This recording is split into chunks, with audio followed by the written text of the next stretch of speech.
difahami semua ulama bahwa Quran itu bisa mensyafaati, ya. Masyhur sekali bahwa Quran itu bisa apa? Mensyafaati. Bahkan syafaatnya Quran itu bedanya dengan syafaatnya Nabi adalah syafaatul Quran ini menghalau atau menghadang orang biar gak sampai kena azab. Tapi kalau syafaatnya selain Quran itu yang sudah kena azab diambil dari azab itu. Nah, dalu niki kula kepengin matur teng jenengan sedanten karena niki lami sekali saya kaji bahwa malaikat, nggih malaikat sinten mawon itu juga kena konstitusi aturan fikih.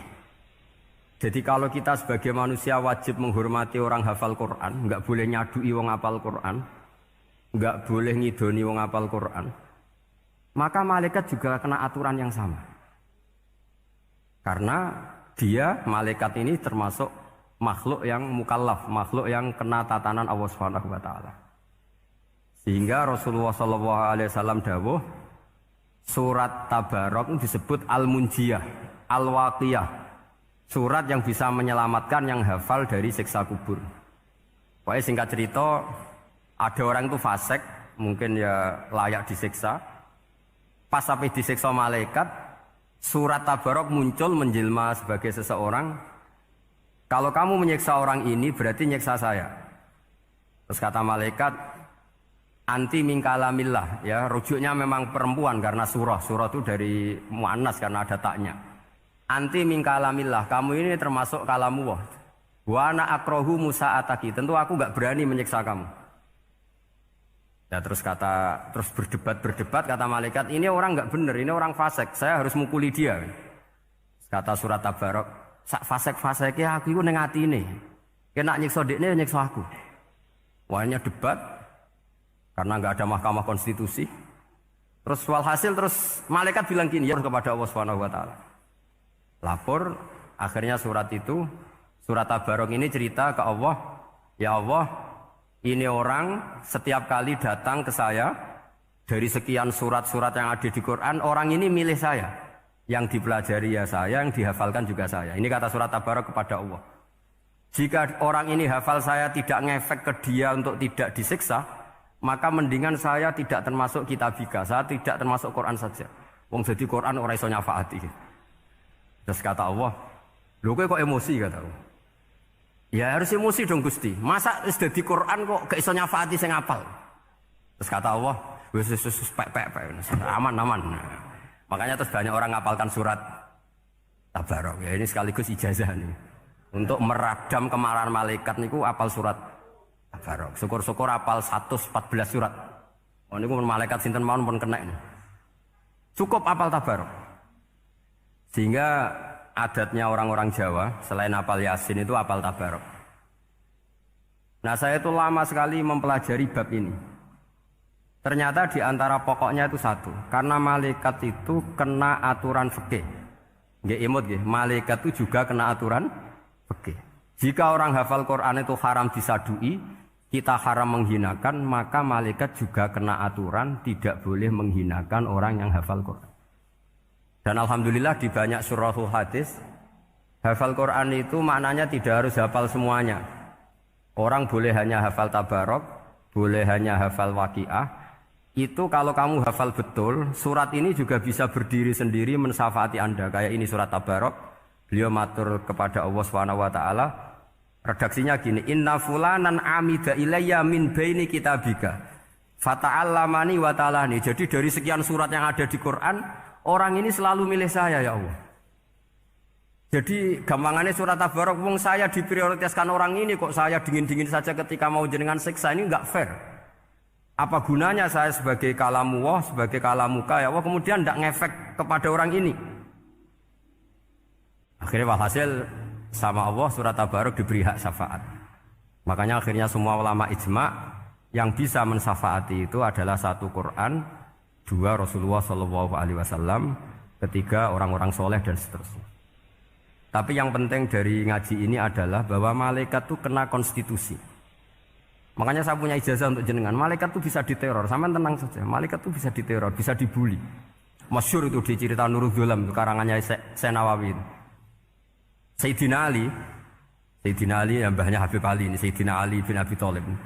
Ya jadi Rasulullah kita tahu punya menantu yang top alim alama namanya Sayyidina Ali. Sayyidina Ali ku yang menuso. Jadi dia ku iseng kepengen roh Umar ku wedi. Mergo mangkel. Wong kok ning donya anggere wong tau disentak iku kepengen roh Umar disentak. Wong sak urip-uripe nyentak. Wong.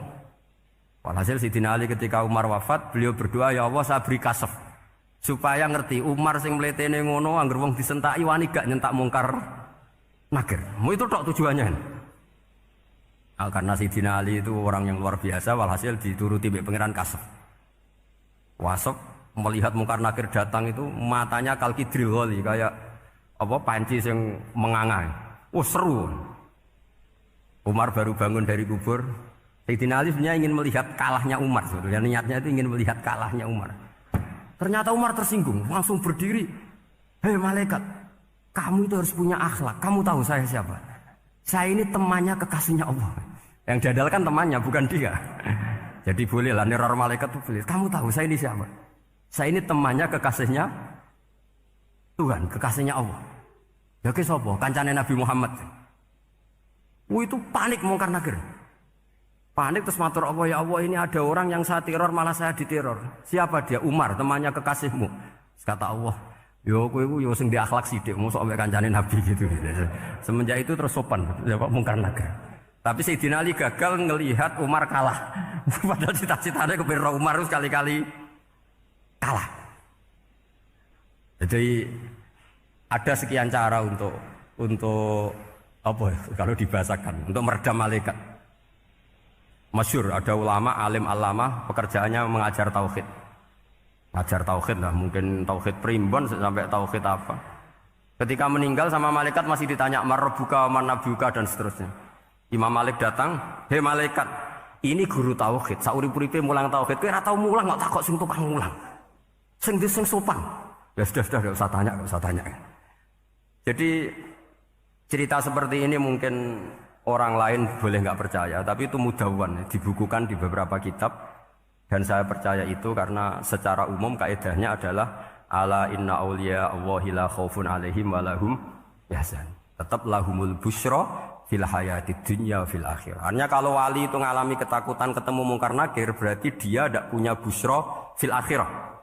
Padahal para wali ini dijamin punya busyra, mendapatkan gembira di dunia, juga mendapatkan gembira di akhirat. Artinya kalau para wali ngalami ditanya mungkar nakir, setuakut, apa mana bayangno kepuyah-puyah, wah itu lahumul busra. Jadi makanya zaman nanti kalau ditanya mungkar nakir, marbuka, saya guru tauhid. Ngajar di Qudsiyah kelas 6. Wah, harus jelas. Saya kalau ditanya juga gitu, saya guru Minhajul Abidin, ngajar di Habib Ali gitu. Minhajul Thalibin, harus jelas. Kalau Pak Najib lebih gampang, ketua menoro. Lebih gampang lagi. Enggak apa-apa. Kalau karena malaikat itu ternyata mukallaf. Mukallaf itu kena aturan hukum. Enggak boleh dia selonang-selonong. Kena aturan hukum. Makanya fa inna Allah ta'ala la yu'adzibu qalban wa al-Qur'an. Allah tidak akan menyiksa hati yang ada di Quran. Kalau orang hafal Quran sampai mati, artinya dia membawa Quran. Dan artinya apa? Malaikat kena aturan tidak boleh melecehkan orang yang membawa Al-Quran. Sehingga surat Tabarak gak terima. Ini orang ini hafal saya. Kalau kamu mukulin dia kena saya. Tapi ini orang fasik. Tapi saya di situ. Kalau mukulin dia kena saya. Akhirnya kompromi terus konsultasi di Allah. Akhirnya dibenarkan surat Tabarak. Ya, terus ini sudah clear ya, lolos ya, mungkar nakir lolos. Baru kayak surat apa? Tabarak. Mungkin buatan dites malih, nak dites malih ndredeg keliru ribet. Tapi saya percaya itu ya. Saya tidak bisa membayangkan ya. Ketika Quran disifati Rasulullah SAW bahwa Quran itu syafa', memberi syafaat, kemudian itu tidak ngefek. Saya itu keberatan sekali. Begitu juga apalagi ya, misalnya Rasulullah disifati aqrabin nas, ahabbin nas ilallah, kemudian tidak ngefek bisa memberi syafaat. Itu tidak fair. Pasti orang-orang dekatnya Allah ini bisa memberi apa? Syafaat. Karena status kedekatannya Rasulullah SAW diantaranya adalah hak memberi apa? Syafaat. Karena malaikat yang semuanya itu kena konstitusi. Saya punya kitab